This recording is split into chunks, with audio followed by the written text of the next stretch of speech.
Hey guys, it's Mike. Back with another video. This is a response for Dustin and Blake contest. They're running a contest. They want to know who would be on your Mount Sportsmore. Guys, also give Dustin and Blake a sub if you haven't done so already. Those two are great on video. The father and son team. They open cards. They talk about sports. They're Viking fans. Great content. If you haven't followed them already, please do so. Of course, someone's texting me while I'm freaking trying to do this.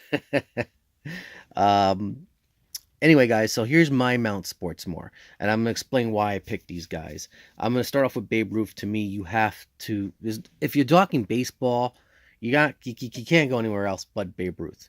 I mean, the guy saved the game after the 1919 Black Sox scandal. He hit 714 home runs, 2,213 RBIs, 2,062 walks. His slugging percentage was 690. He had a 1.164 OPS rather. Lifetime batting average of 342. He was 94 and 46 as a pitcher with a 228 ERA.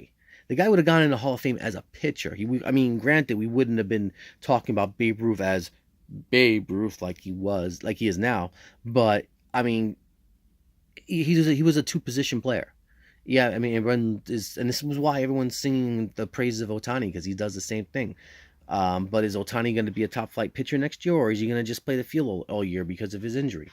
We don't know. Ruth could have done both if he wanted to, and if the management let him. But Ruth liked to hit, and Ruth, for one season during the 1927 season, he hit more home runs. His 60 home runs was more than the entire American League. Come on, Babe Ruth is he's got to be the guy on for baseball for Mount Sportsmore. Moving my attention to basketball, I picked Michael Jordan. I could have gone with someone else. I was actually thinking about Bill Russell. Bill Russell won 11 world championships. He's a 5-time MVP and a 12-time All-Star. Um, but yeah, but you can't ignore the accomplishments of Michael Jordan. And let me put it to you this way: I hated Michael Jordan. Michael Jordan and his Chicago Bulls kept my Knicks out of at least 2 NBA finals. So, but I give props to Michael Jordan. He's the greatest basketball player I've ever seen. You can keep your Kobe's, you can keep your LeBron Jameses. I'm going Jordan all the way. 6-time world champion, 6-time NBA Finals world champion, and for every NBA Finals he's appeared in, he's won the MVP.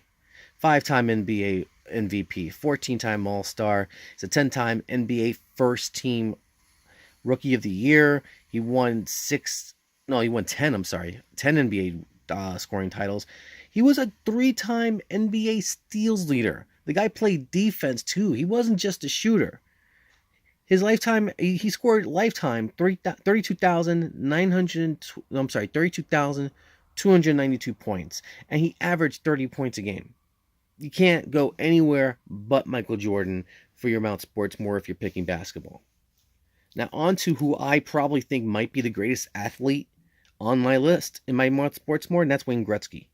Nobody, and I mean nobody, touches Wayne Gretzky in hockey. You can keep your you can keep your Sidney Crosbys, you can keep your Mark Messiers, you can keep your whoever else you want to go with. I think the only person I might have gone with if I was looking other than Gretzky would have been Gordie Howe. But again, can't ignore Wayne Gretzky. He scored 894 goals in his career, 1,963 assists. The guy, and that meant other than the fact that he was scoring, he was passing and giving up goals to other players. He was a very unselfish player. He had 50 hat tricks. 50 times he scored three goals in a game. He finished his career at 2,857 points. He was the youngest player to score 50 goals in a season, and only 19 years old and 2 months. That's amazing. He was he won 9 MVPs, more than anybody in American or I should say American professional sports. Can't really, because hockey is Canadian also, but in North Americans, let's just put it that way. North American sports, he's won more MVPs than anybody. Anybody. Unbelievable. He won 2 Conn Smythe trophies as the MVP of the Stanley Cup. He's a 5-time Lady Byng Trophy winner, which means he's probably one of the nicest guys on the ice. He's an 8-time and first team NFL rather. I'm sorry, NBA NFL first team player. You gotta love Wayne Gretzky, man. Maybe I at first had a little hate for him because him and his Edmonton Oilers were the ones that put an end to the Islanders' streak of Stanley Cups. They were going for 5 in a row, and the Edmonton Oilers came and took that away from them. But it was their time, and I can't fault Gretzky, man. I would wear a Gretzky jersey, and I'm not even a Gretzky guy. I'm not even an Oiler fan or a Kings fan, but I would wear a Wayne Gretzky jersey. That's how much respect I have for Gretzky, and that's another one I probably should have put in my Mike O response video. I do want, and I really want a Wayne Gretzky autograph in some way. I don't care if it's on a card or if I get to meet him, and I would love to have him sign a photo or a puck. Wayne Gretzky is someone who I really, really, really want to get an autograph from. And my final pick, and this one was one that I was going back and forth on because I was thinking of Walter Payton or LT or Butkus or Jim Brown, but I ultimately went with Joe Montana. Joe Montana, to me, is the greatest quarterback that's ever lived. And I know you're going to get a bunch of people crying out for Tom Brady. I'm sorry, Brady did not win all his Super Bowls. Joe Montana did. Every time Montana made it to the Super Bowl, he won it. And he won 3 of those MVPs. He's an 8-time Pro Bowler, 3-time first-team All-Pro, a 2-time MVP player, a 2-time AP Athlete of the Year. He won the NFL Comeback Player of the Year in '86. He's a 2-time pass rating champ, a 2-time touchdown leader.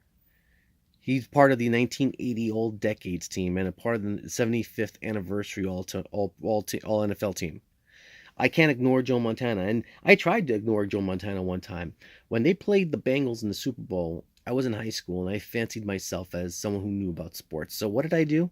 I put $50 down on the Bengals to win the Super Bowl. And I thought I had it. 2 minutes left in the game, the Bengals were up. My buddy, who's a Boomer Esiason fan, and we were watching the game together, and we were just like giddy. He didn't bet anything on the game. He just loved Boomer Esiason, and Boomer was going to get a Super Bowl ring. I was going to get $50. And I was going to ask the prettiest girl I knew to go out the next day when I got my $50. Then Joe Montana happened, and the Niners won the Super Bowl, and I had to pay up $50. That's when I learned never bet against Joe Montana. So that's my Mount Sportsmore, guys. So guys, if you haven't already, do yourselves a favor. I'm sorry I just had this to stare at the whole video. I should have probably tried to dug out some cards of these guys. I know I don't have any Michael Jordans. I get rid of my Jordans because he kept my Knicks out of those NBA finals. And as much as I respect Jordan, I'm still not the biggest Jordan fan. I've actually thought about starting a small minor Gretzky PC, but I have so many PCs going right now. It wouldn't behoove me to start another one. But I digress. I'm rambling on. So guys, thanks for watching the video. Please comment and subscribe if you haven't done so already. Hit that like button if you guys liked the video. Go ahead and do your video and leave it on Dustin and Blake's page so they know that you did the video. Guys, thanks for watching. Card Family for Life essay. Later.